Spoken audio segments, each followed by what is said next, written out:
Salut mes gâtés, bienvenue sur cette vidéo. Alors, je voulais vous faire une petite vidéo sur un nouvel oracle que je viens d'acquérir. J'espère que ça vous plaira. J'en profite en plus qu'il fasse un très sale temps à Marseille pour pouvoir tourner cette vidéo, mais surtout que mon bébé fasse la sieste. Du coup, voilà, je voulais vous présenter ce jeu qui s'appelle L'univers veille sur vous de Gabriel Bernstein. Je l'ai choisi vraiment par hasard. Voilà, on regardait les cartes avec mon mari et puis on a regardé. Il voulait absolument me prendre un oracle qui me plaisait pas trop et je suis tombée sur cet oracle-là. J'ai pas vu de carte de présentation parce que souvent il y a des paquets qui sont ouverts et il y a marqué que c'est pour la présentation, donc ils ne sont pas mis à la vente, mais ça permet de voir un petit peu les cartes. Et lui, j'ai pas vu. Donc j'ai juste trouvé le coffret super joli. Il fait 22,90 €, donc c'est quand même un investissement que je regrette un petit peu. Voilà, pour tout vous dire. Donc, moi, vous savez, en plus, je lis jamais les préfaces et tout ça. Donc, j'ai même pas lu ce qu'il y avait. Je regarde juste un peu combien il y a de cartes. Et puis voilà, j'aime bien regarder les dessins, c'est ce qui me parle le plus.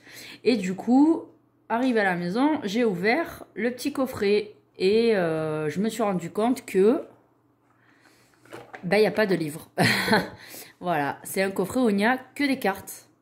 Aucun livre, vous voyez, la boîte est vide, dedans ce ne sont que des cartes. Alors certes, les cartes sont plutôt jolies, voilà, le petit dessin du côté pile, mais la tranche qui est dorée, vous savez, j'aime bien ça quand la tranche est dorée. Les cartes sont relativement épaisses, mais pas de livre, seulement 3 cartes, si je dis pas de bêtises, 4 cartes d'explication vite fait sur qui est Gabrielle Bernstein, la créatrice du jeu. Donc c'est une blogueuse, youtubeuse célèbre aux États-Unis et considérée par les médias comme une experte de premier plan sur le bonheur, la confiance en soi et le pardon.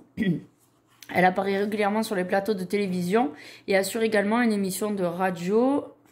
Elle est l'auteure de plusieurs livres dont L'univers veille sur vous et Des miracles maintenant, paru chez le même éditeur. Donc voilà, ça nous explique juste ça.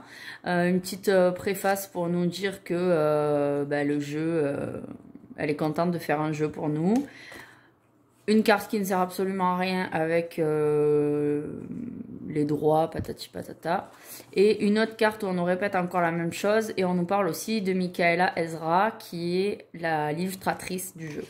Voilà, donc ça c'est 3 cartes qui ne servent absolument à rien, n'est-ce pas? Surtout que ici, vous voyez, à l'arrière du paquet, du carton, on nous fait le même topo qu'il y a eu sur la carte que je viens de vous lire. Donc franchement, c'est hyper redondant, ça sert à rien. J'aurais préféré un petit livret explicatif. Donc j'en ai déduit qu'on pouvait tirer les cartes un peu comme on voulait, comme bon nous semble. Les cartes sont très jolies, je trouve. Mais elles sont elles sont très simples, mais je veux dire, le message qui est porté dessus, parfois, et moi ça me parle pas tellement en fait. Vous voyez, par exemple, sur cette carte, il y a marqué « Il n'y a rien de plus sexy que ma vérité authentique ». Voilà. Bon, vous tirez ça.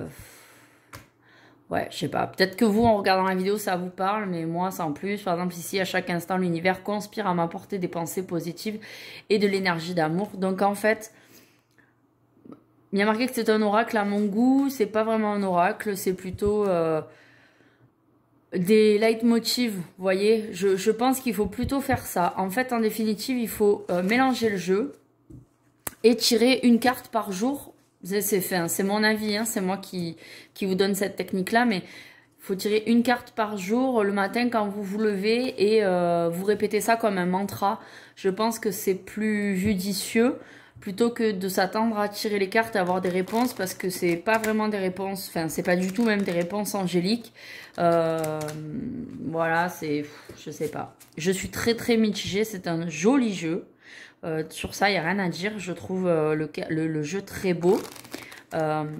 Mais après, au niveau de sa résonance, personnellement, ça ne me parle pas trop.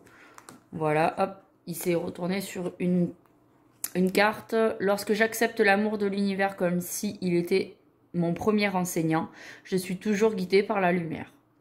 Donc ouais, effectivement, par exemple, je lis ça maintenant, je sais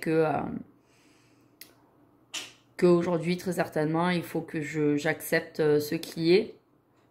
Et je serai toujours je suis toujours sur le bon chemin, quoi, grosso modo. Mais voilà. Je sais pas ce que vous en pensez. Dites-moi vous en vidéo si vous avez déjà pu acquérir ce jeu. Comment vous l'utilisez, ce que vous en pensez, si vous l'utilisez régulièrement ou non. Voilà, je vais faire un petit mélange pour vous montrer. Alors, je vais essayer de pas faire bouger la caméra parce que j'ai mon bras qui passe dedans. Hop. Très mal étalé. Pour pouvoir filmer, avoir une vidéo correcte, j'ai pas un grand champ pour étaler mes cartes. Voilà, je vais tirer 3 cartes. Je vais tirer celle-ci, celle-ci, hop, et celle-ci. Et du coup, voilà les messages qui me sont rapportés. Donc, je vais pousser mon jeu. Donc, premier message, l'agression, la douleur, la peur, le jugement et toute forme de séparation ne sont que des appels à l'aide. Donc, effectivement, ça c'est plutôt, comment dire, une affirmation qui va peut-être me faire, qui est peut-être là pour me faire comprendre que les sentiments que je ressens en ce moment sont un appel à l'aide. Alors, effectivement, il faut prendre ça comme pas forcément un appel à l'aide extérieur, mais notre mental a besoin que nous nous aidions nous-mêmes. Donc oui, ça peut faire réfléchir sur ça. Ensuite, l'énergie circule dans le sens de mes intentions. Donc bien sûr, quand on sait que nous sommes les porteurs de l'énergie créatrice, ben, si vos intentions sont négatives et mauvaises, ben, vous allez créer de l'énergie négative et mauvaise qui ne va absolument rien vous apporter de bon dans votre vie. Donc voilà, il faut essayer de penser positif. Donc aujourd'hui, je vais essayer de penser positif. Et ensuite, je trouve un sens profond et une évolution personnelle dans l'inconfort. Ça, c'est aussi une affirmation que je vis. Alors, grosso modo, là, tout ce qui vient de sortir, je le comprends. D'ailleurs, on comprend bien que ces 3 cartes sont dans le même, de la même acabit, quoi. Elles résonnent bien les unes avec les autres. Effectivement, c'est quelque chose que je comprends, surtout avec cette dernière carte. J'ai besoin toujours d'arriver en bas du trou, au fond du trou, pour essayer de remonter. Mais des fois, c'est vraiment très dur. Et plus longtemps on reste au fond du trou, plus c'est dur d'avoir envie de sortir. Parce qu'on arrive à un moment donné dans nos vies où quand on est au plus bas, on a l'impression que l'échelle qui nous est parfois tendue est bien trop difficile, bien trop loin à attraper. Et que ça servira absolument à rien de fournir des efforts peut-être surhumains pour l'attraper parce que c'est vain, en fait, on n'y arrivera pas quoi qu'il arrive. Donc voilà, mais ce qui est merveilleux aussi, c'est que dans la vie spirituelle, c'est pas comme dans la vie physique. C'est-à-dire que dans la vie physique, on est tout petit et on grandit. Et puis arrive un jour où on acquiert une certaine maturité hormonale. Et on arrête de grandir. Donc bien souvent pour les femmes, c'est beaucoup plus tôt que pour les garçons. C'est pour ça que bien souvent les garçons sont plus grands que les filles.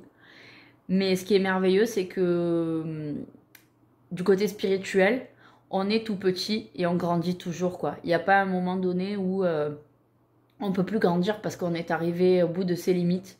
Et on vieillit, on dépérit. Non, non, pas du tout. Avec l'éveil spirituel, l'avantage c'est qu'on peut toujours grandir de façon infinie. Et même à la veille de notre mort, on peut toujours apprendre, évoluer et changer. Donc ça, c'est quand même merveilleux. Donc c'est quand même un beau message qui m'est délivré par ces 3 cartes. Voilà, j'espère que ça vous aura plu. Au final, là tout de suite, j'aurais tendance à changer un petit peu d'avis parce que les 3 cartes qui sont sorties s'imbriquent parfaitement et racontent quelque chose de totalement juste et positif à ce moment précis dans ma vie. Donc c'est peut-être assez intéressant d'utiliser ce jeu. Voilà, peut-être comme je vous disais, utiliser ça comme des mantras.